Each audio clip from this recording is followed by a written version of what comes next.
championship belongs to the Los Angeles Lakers. Hello, Lakers Nation. Welcome in. Trevor Lane here for LakersNation.com, your home for everything Lakers, coming to you from Blue Wire Studios at the beautiful Wynn in Las Vegas.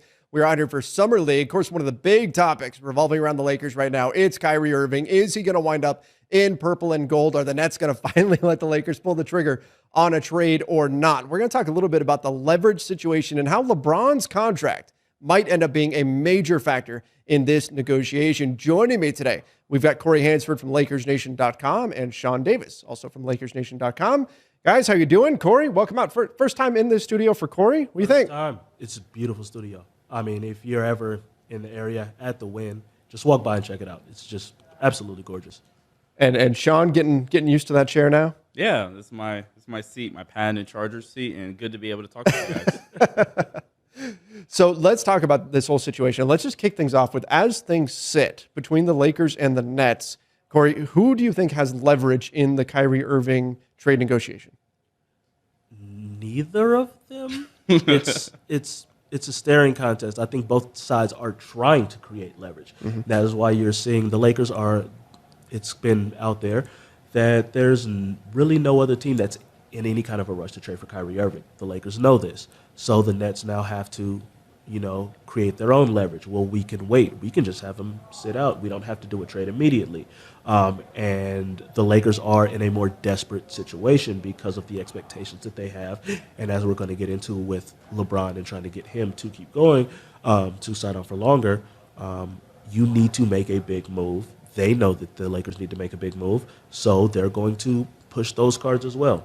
It's two teams with very little leverage trying to create as much as they can. If I have to choose, I'd probably lean towards the Nets simply because they have the contract already. They have it there. So, they could be okay with just having Kyrie sit at home. I mean, he did it for most of last season, even though it was against their will. I think they're okay. They're used to it. Sean, what are your thoughts on this entire situation? Can you, if you are the Lakers, do you need to push to try to get a deal done now? Like, the Nets don't seem to be in any hurry, but we've also heard the Lakers understand that they're bidding against themselves. But that's frustrating too for fans, because fans are saying, let's get this thing done. Should the Lakers be more aggressive in trying to get a trade done now, or should they just play by the Nets timeline? As of July 7th, 2022, no, they don't need to be ultra aggressive yet because they're bidding against themselves. And to go back to the initial question, I think the Lakers have the leverage, because if they didn't have the leverage, I think we would see more desperate plays by Rob in the front office to leak stuff, if you will, like we've seen with all the Nets reports from Shams or Woj. Chris Haynes has done a couple of pieces that have been so clearly from the Nets' point of view. We haven't heard pretty much anything from the Lakers' point of view at all. That's because the Nets and Sean Marks are trying to get Rob Pelinka to blink, and Rob is staring directly at Sean Marks like I'm staring at you right now, Trevor. They're not blinking because they're bidding against themselves. If, like, Dallas, they were mentioned, obviously they're not interested, but if Dallas or Philly or one of these other teams are interested, then yeah, sure, I think you get a little bit more aggressive, because then Brooklyn can be like, hey, your offer sucks. We're going to trade Kyrie to Philly, or we're going to trade Kyrie elsewhere. Sure. But you're bidding against yourselves, and it's July 7th. The report that they're willing, we're going to take this into training camp. That's they're full of crap there. They're not going to let this drag into training camp. I don't think anyway. So as of July 7th, no, there's no need to get aggressive yet. You have that open roster spot. You've pretty much done all your free agency signings. There's nobody else out there really that the Lakers are in candidacy for. So I don't see any reason to get ultra aggressive as of right now. Yeah, it's almost been funny, like the way the leaks that have come out have been. Oh, the 76ers might be interested because Kyrie and James Harden work great together in Brooklyn, right? The Mavs might be interested. And then the second those things came out, which, big mystery where that's coming from. But as soon as they came out, it was almost instantly both teams through their own sources went, we are not interested in Kyrie Irving at all. So it really is kind of the Lakers and nobody else. Corey, we've been hearing, though, this is kind of out there in the Twitter sphere, that what the Nets' game plan may be is to use LeBron's contract against the Lakers. And in order to do that, they're going to drag this thing out, get to early August, where the Lakers are starting to wonder, is LeBron going to put pen to paper and actually sign that contract extension, eligible to do so as of August 4th, and use that as the event that creates leverage, because LeBron, in theory, will put pressure on the Lakers to bring Kyrie to LA before he will sign that contract. That may be the game plan for the Nets. Do you see that working? I mean, it's a smart plan on their part. It's kind of the only play that they have is the LeBron play. The Lakers are built on stars. We all know this. They want to take care of their stars, and they want their stars to stay there as long as possible. So if LeBron's contract is coming up, and we all know how LeBron operates. He did it in Miami. He did it in Cleveland. I need you guys to do this before I am going to commit long-term, or as long-term as you're going to get for a guy in his 20th season. Could it put pressure on the Lakers? Yes, I do believe that they're kind of on the same page, however, with the front office, with LeBron, and knowing the situation and them kind of saying, hey, we can't mortgage too much of our future. As much as we want you to be around as long as we can, you ain't going to be around in 2027. Like, you're as much of a physical anomaly as LeBron is, 2027, 2029. That's too far of a stretch to mortgage that much for these next 2 years.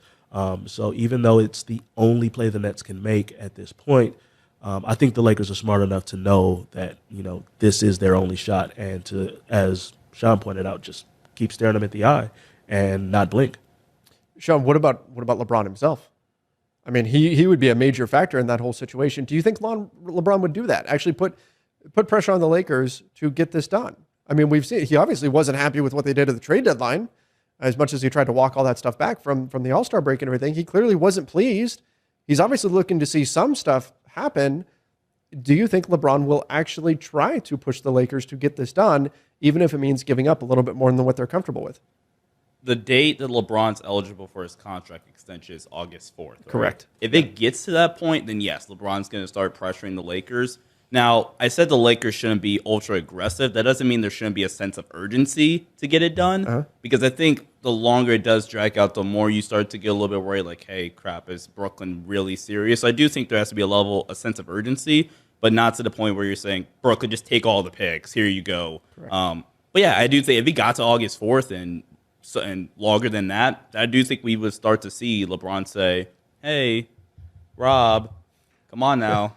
What are we doing here? The poke him with a stick meme. Yeah, there we go. Do something. Because I think, I'm not sure what you guys, Scorpio and Matt talked about, but I think you can make a legitimate argument. This roster does not make sense with Russell Westbrook on it, but you swap Russ out with, or maybe Russ and THT for Kyrie Irving and Joe Harris with all the pieces they already have. Now the roster starts to make a little bit more sense, and now you're talking about a legit contender in the Western Conference. So I think if it gets to that point, I think definitely we will see LeBron start to say, hey, Rob, do something, get this deal done. But I don't think it will get to that point. I'm hopeful that we'll get something by then. Agreed. Yeah, I mean, I'm hopeful too. It felt like a week ago or a few days ago we were on the verge of a deal, and now here we are. How long is this actually going to take? Corey, let's finish with this. Start of the season. Kyrie Irving, what jersey is he wearing? Purple and gold. All right. There we go. Sean? Purple and gold. Yeah, I agree. It makes too much sense. It makes too much. At some point, all sides, and maybe it takes a third team, all sides are going to have to sit down and figure out a way to get something done. Now, really quickly, before we wrap things up, do you give Kyrie a 4-year extension? Ooh, that's tough. I think it may be assumed that that's going to happen. Maybe that's baked into the deal. But I would hesitate to do that without some protections for the Lakers in that scenario. I don't know. Corey, how do you feel? Kind of in the same realm. You definitely want to have at least some kind of protections. At the very least, I would probably try to line it up with AD's contract, if anything, just to so they're kind of linked. And if we need to blow it up and start over, we can do so and not still be locked in if that were the case. Agreed. Yeah, that would probably be the ideal situation for your Los Angeles Lakers. But Lakers Nation, give us your thoughts in the comments down below. What do you think the Lakers should do? And might August 4th wind up being a big moment when LeBron can sign that extension in an eventual Kyrie Irving trade? I know most of us don't want to think of this thing stretching out all the way to August 4th, but who knows? With the Nets, they seem to be content with slow playing this. But give us your thoughts in the comments section. Don't forget, subscribe right here to the Lakers Nation YouTube channel. Ring that notification bell as well. Till next time, everybody, stay safe and see ya.